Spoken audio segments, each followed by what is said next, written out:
Hello again, everyone.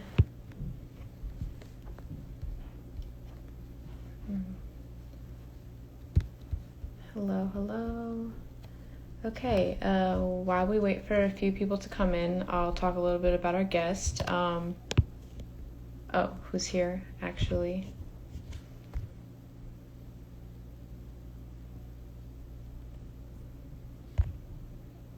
You can request to join. We're going to be talking with the founder of the Polar Opposite Project, a group that recently we became in contact with, encouraging its community to talk with people who have polarizing beliefs. Yeah.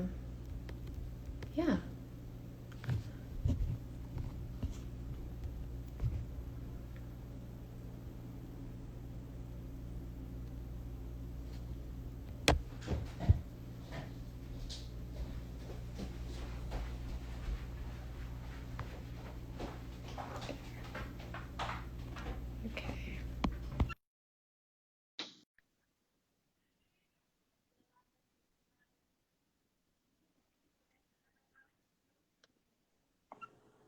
Hello. Hey there, sorry, I was having a little bit of trouble joining on my laptop, but I think I'll just go by the phone if that's all right. Oh yeah, you're fine. Everyone does it on their phone. All right, perfect. All right. Should I keep it portrait, landscape, How are forecast? you? Good, how are you? Doing good. It's very nice to meet you. Can you tell me how to pronounce your name before I mess it up? Like I'm on sorry? Alok Oh, Alok. Okay, good. I was going to mess that up. Okay. or Lulit? Lulit. Elite, sorry, my Yeah, bad. you're fine. It's great. So, you are the founder of the Polar Opposite Project. Yeah, I'm one of the founders. There were six of us, yeah, originally involved. So it's a Nice. So, I know a little bit about you guys based on, our contact and like going on your website and stuff. But if you would tell me a little bit about the foundations of POP and what your inspiration was when starting the group.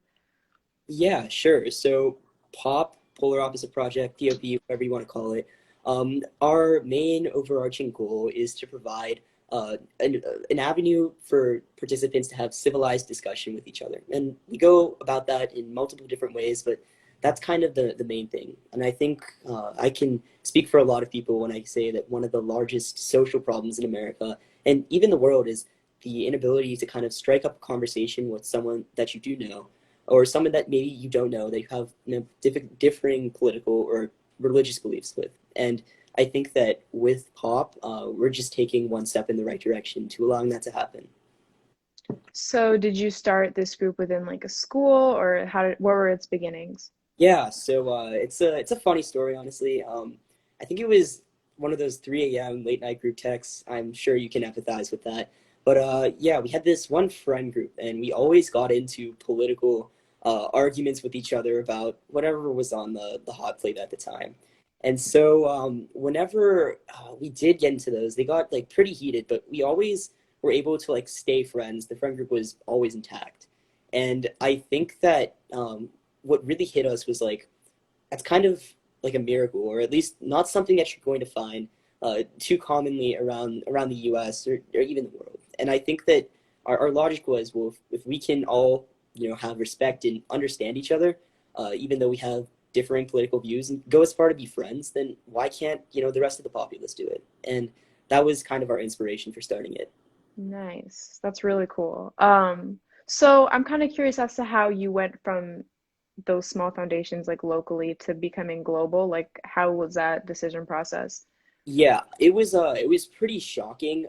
I think that our end goal obviously was to go global, but we weren't expecting it to happen within a few hours of us launching. So I can provide a little bit more like background. After that like late night call, we all started putting together like a website, getting some formal like agenda and clear goals to set for I think the end of the summer. And we got working and we had our launch day in June. And I think I can speak for the entire team when I say that we were thoroughly surprised. I think we got 120 participants within the first day alone.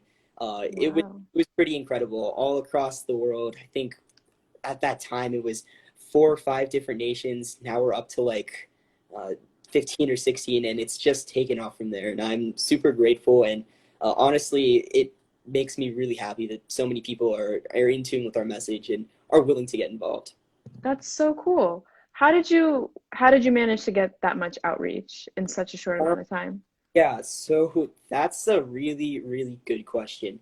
And honestly, we owe it to like the people that joined and believed in our message. At the end of the day, 5 people only have so much ability to reach out to other people. So it was kind of us reaching out to friends, reaching out to other clubs, other organizations, and them believing in us and promoting us.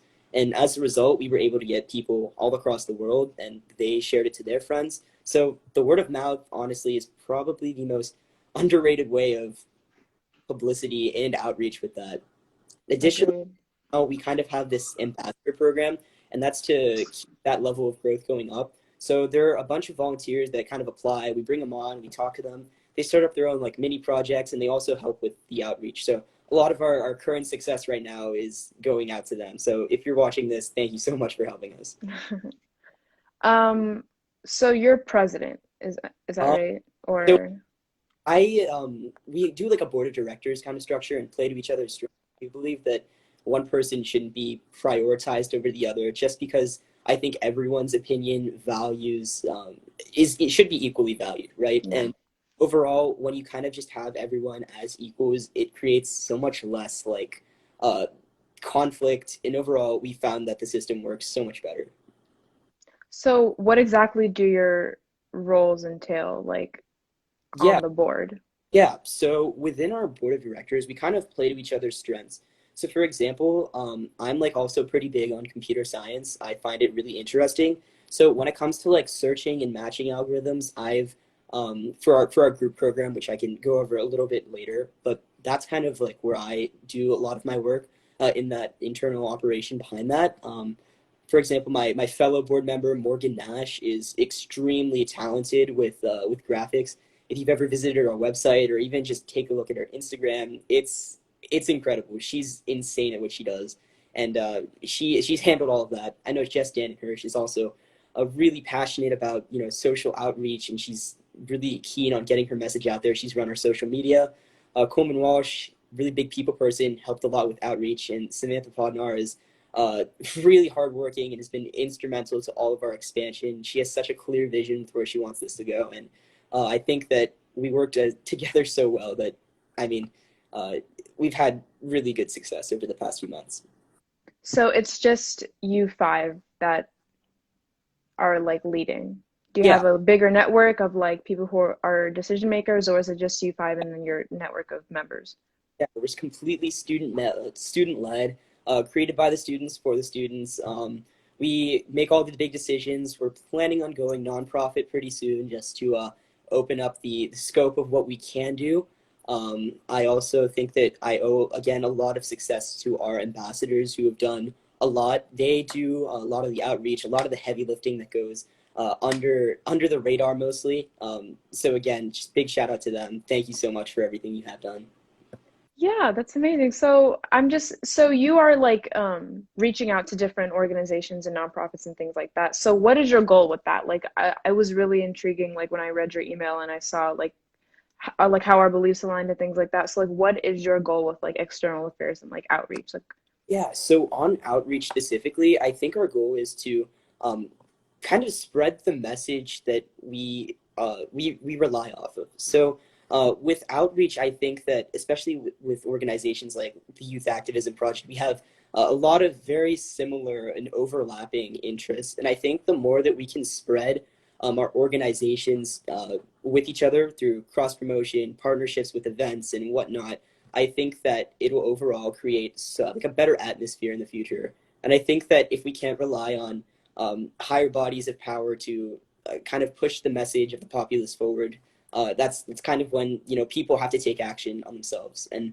that's the whole premise of why we're doing all this outreach. We believe that you know if we're not the only ones out here doing this, and we ultimately want other people to get involved, and we want everyone else to succeed. nice. So with your outreach, Yeah. um, Can you talk? I went on your website. I saw the map and everything. It was really cool. Can you talk a little bit about your outreach, like outside of the United States, like Yeah. what your the impacts of your global outreach, basically? That's like a pretty big work in progress for us. We're really looking to expand outside the United States, and so currently we're relying off of our ambassadors to do that. Another big program in the future that we're trying to really push internationally is our chapter program, chapter system. Essentially, our vision with this is a network of schools that get to communicate with each other, all from different parts of the world, different socioeconomic levels, in order to promote civilized discussion and understanding between each other. I think overall that uh, when people can do this, when we're able to get along and respect overall people from different nations, we're going to see so much of a better future.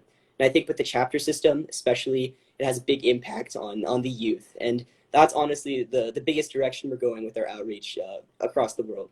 Not every nation has the same freedoms as the United States. You know, we take for granted the First Amendment rights that we're given. And ultimately, if we can spread the message of open-mindedness, respect, and mutual understanding, I think that would be satisfactory for all of us. And I think you can agree with Yeah. Activism plays a big role in that as well.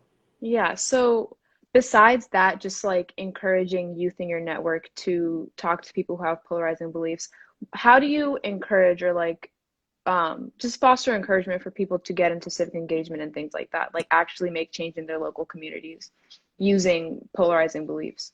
Yeah, so I think that that's a really good question because there are a variety of like ways and avenues you can go about it, but I think the biggest thing to getting people involved is like showing them the problem, right? Showing them that hey, like something's wrong here. Like it's already bad enough where people are quite literally fighting each other over conflicting beliefs, and once they like recognize the problem and once they can find ways to get involved and participate in our in programs, not even through us but other organizations as well. I think that being able for them to see the benefit ultimately gets them to a want to participate again, but b spread the message to their friends and people that they do know.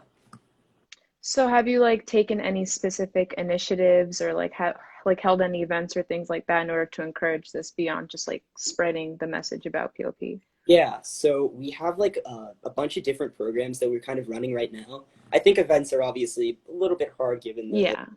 situation. But if you're looking to the future, that's obviously something we have in the works, partnering with other organizations to put on different events for people to get involved. We also have things like panel discussions, speakers, larger group discussions, and discussion forums. Actually, we have one next Tuesday.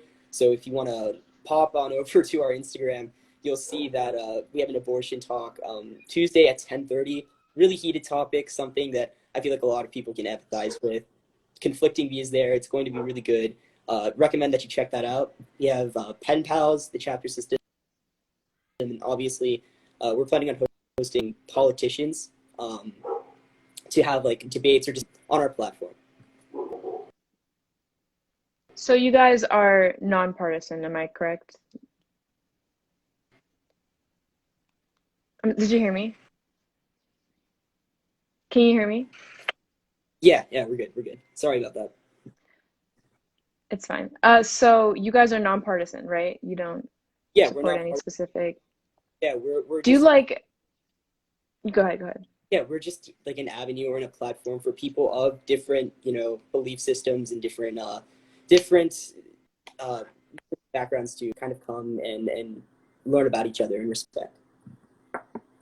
And you don't hone in on any specific topics. Your focus is more on getting people who see things differently in order to coincide with each other rather than. I think you I'm cut out sorry, I again. think it's like breaking up. Can you hear me? Yeah, I don't know.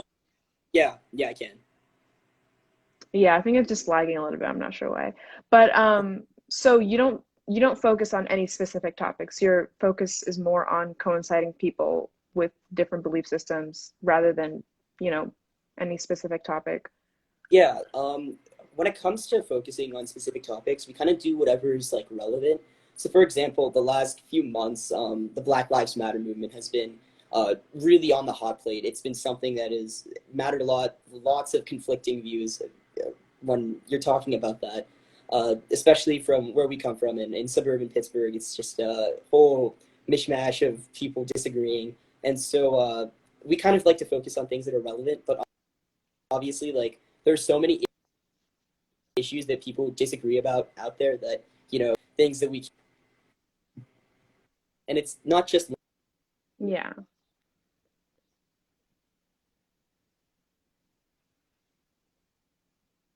limited to like the social justice or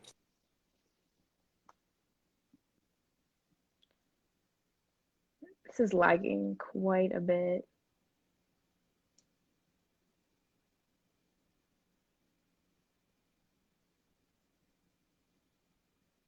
Can you hear me? Can you hear? I think I can't hear you. Why don't you just request to join again?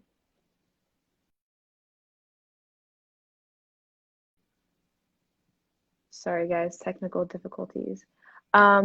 So while he requests to come in again, I'm just going to let you guys know that you guys can ask any questions that you have for him or I. Our lives are always open to questions. He should be coming in. There you go. Sorry about that. I have no idea what's going on right now. Yeah, me neither. Sometimes it lags. It's happened pretty frequently. So I have a question about your recruitment strategies. So since you guys have like a pretty small base in terms of leadership, how do you suggest that you go about recruiting people into your network? What do you think is the best way to approach that? So when it comes to recruiting, you obviously want to go for like the quality of like a person or an individual or even like another company that you want to partnership over how many.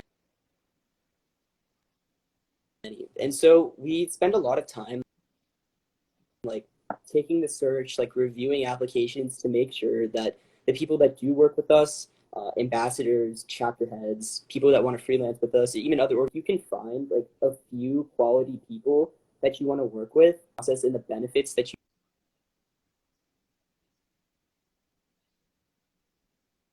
do reap from that are going to be.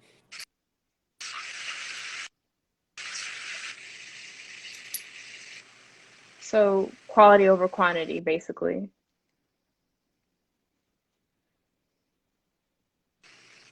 Oh, it's lagging again.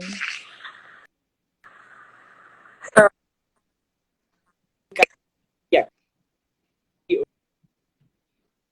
I Yeah, you're lagging for me. It's lagging quite well, as long as you can hear me, that's fine. So on your website, I see this application type thing, like application of interest. I see a mention about a book club. If you want to talk a little bit more about that, I was kind of curious.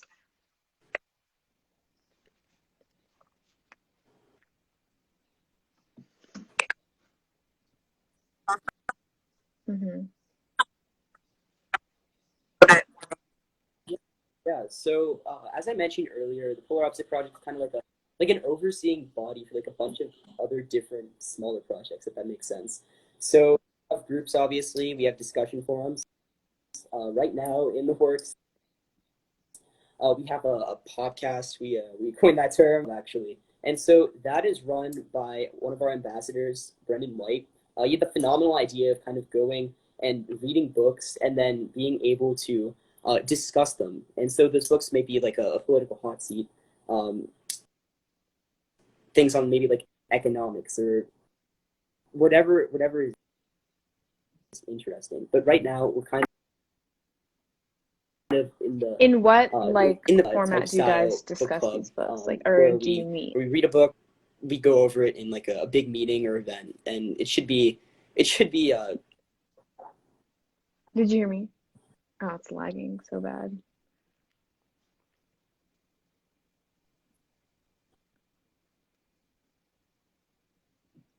I cannot hear. Hold on. Why don't you rejoin?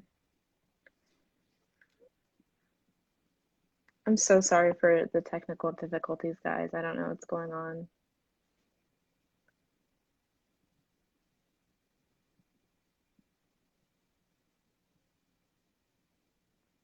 Reminder to drop any questions you guys have. We still have 10 minutes left.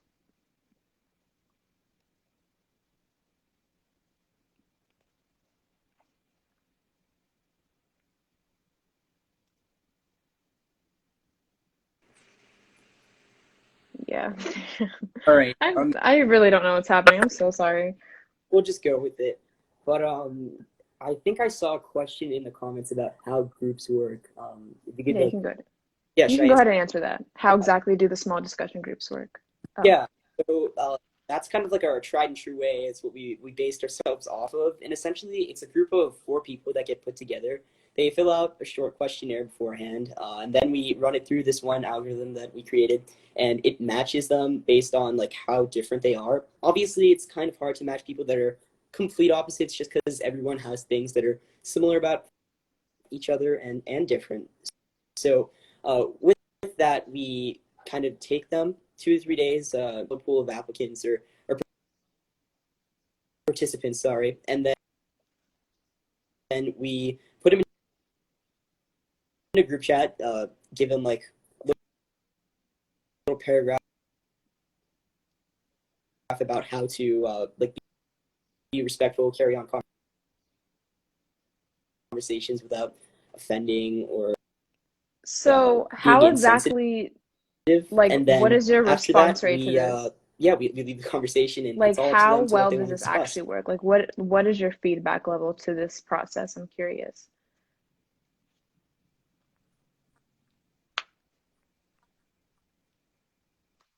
Oh, it's lagging again. Beginning, we did have some trouble like getting people to like participate. We ran it through emails, and it was really glitchy. Like some of the emails end up in like spam boxes and whatnot. As we're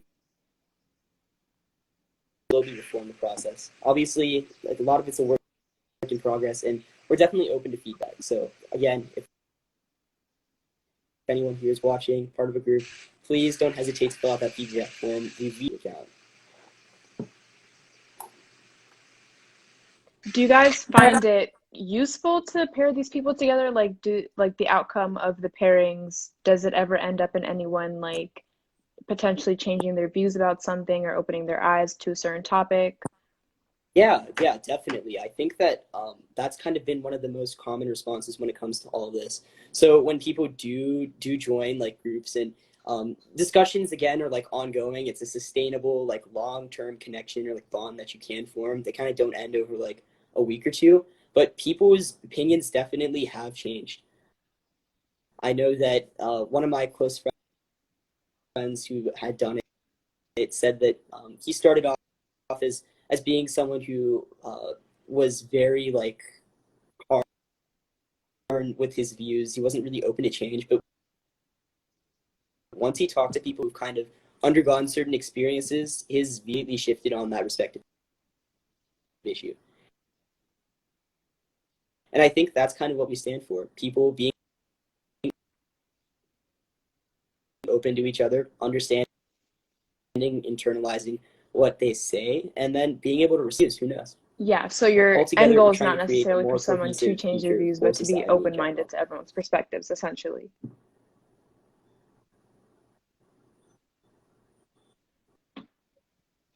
Like become lifelong friends with them. We're just trying to stand each other, and I think that that's the main message of Papa kind of driven home today, and it really is important for society in the future. That's amazing. So I'm just curious as to how you would like this to impact student leadership or kind of influence people to get into things like this, because you guys talked a little bit about that on your website and your mission statement, and that's something that we encourage here is for students to get into civic engagement and leadership positions as early as possible, because one of our lines is that there's no minimum age for leadership, which we strongly believe, and you guys have a base of 13 to 18-year-olds, so like how do you encourage them to get into leadership positions like you guys are in? Yeah, same thing. So I think it all comes with like your motivations and your reason for wanting. And I think that for me and for a lot of the members on the board, it's kind of like seeing where society is right now and not being happy with it. I think also it's you know, seeing a lot of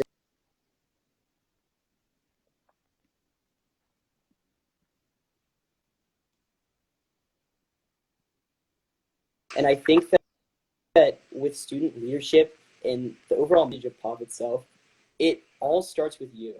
Exactly, it goes.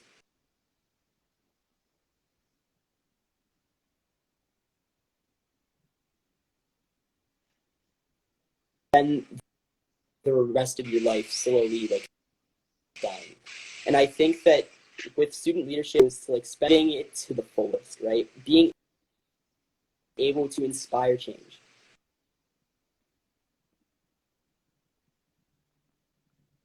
None of it will really be implemented in daily life. So what I guess I'm trying to say is have had political disagreements with. Talk to that one person that you never would have seen yourself talking to. Talk to that one person that you've had, you haven't even met. Honestly, it's just a matter of trying to understand different people. And I think the sooner that we can do that, the sooner we can respect each other's views, the better it is for the future for all of us, not just the people involved. I definitely am with you on that. I definitely agree about, at the very least, respecting other people's views in order to eventually open up your mind to different things. And that is the starting point to student leadership, which we've learned through a lot of the people that we work with.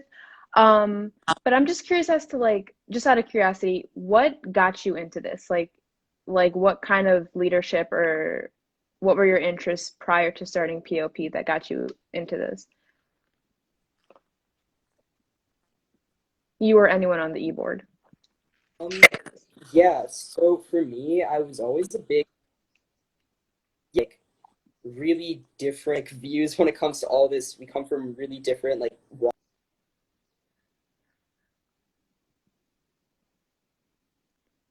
I was really interested in computer science, like, coming into this, and I was, like, always looking for ways to implement my interests into, like life itself. And I was also,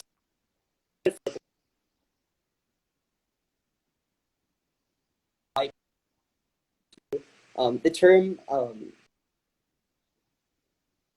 like the field of study of this is called cognitive science. I kind of was looking for like a way that I could be able to, I saw the world and I coming up to each other, like fighting. I've seen political violence. I think the protests big like motivator for me specifically. Um, and I think that with that, it kind of inspired all of us to like set aside our differences and work together towards a common goal. And I feel like achieving that common goal has been my primary motivation in wanting to get into student leadership in the first place. That's really cool. And it's such a good thing that you're doing this at like a young age, because I like once you start in high school, there's little chance that you're going to let go of these types of initiatives like once you enter college and things like that. And I sincerely hope you guys continue with this group, or at least pass it on to people once you guys are past 18 who can like create it and make it even bigger and things like that. And you guys can eventually do this type of stuff in college if you want to go to college. Because that's kind of how I got into all this stuff. I started out at 15 years old when I had no idea what activism was, and I feel like it kind of manifested into something big now, and um, which is my involvement with the Youth Activism Project and talking to groups like you guys. So since we only have a couple minutes left, I'm going to take this time, if you want to plug any events or initiatives that are coming up for you guys in the live. Most of our views come after we upload it to our page. And if you have anything you want to share with your viewers, that would be the time now. Out a little bit there, but I heard like plug any events, so I'm just gonna go ahead and do that. We have discussion Tuesday at 10:30. Sign up on our website. It's about abortion, really heated topic. Should be really great. A book club coming up and a bunch of different events that are in the works right now. all together. If you just want to follow or even just loosely be involved or sign up for a discussion group, by all means, please do it. And remember, it kind of going through the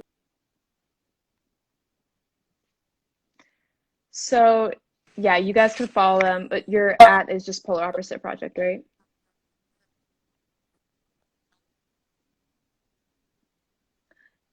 I'm not sure if you can hear me. It's lagging pretty bad for me. But if you have anything you'd yes, like to lagging plug, bad you for can just plug it. You can just plug it in the comments. I'm just going to share this opportunity for the viewers and for you too. Youth Activism Project is starting a new initiative called How to Build a Student-Led Movement. It is a 6-week completely free summer training series on basically how to start a movement from the ground up. We have 6 modules every Sunday from 3 to 5 p.m. Eastern Time and 12 to 2 Pacific Time. Basically, it's just um, a national movement on how to create different campaigns for youth. And if you are involved in activism, if you're an aspiring activist, if you're already involved in activism, it's a once in a lifetime opportunity. And we've already done one module last Sunday. Our next module is this Sunday at the same time. If you want to share it within your network, I feel like it's a really great opportunity since you work with youth. And just, yeah, the flyers on our page and the sign up link is a Zoom in our bio. So if you want to share that, you can. It's a really great opportunity for you guys or for anyone within your network. That would be really great. But yeah, Yep, sounds good. We'll do. that's pretty much all I have for you today. It's been so nice talking with you. I'm so sorry about the lagging. Like, I don't know on whose end it's at, but yeah, this has never happened before, but hopefully it looks better after we upload it. For having me again. No problem. So nice talking to you. Hope we can connect after this.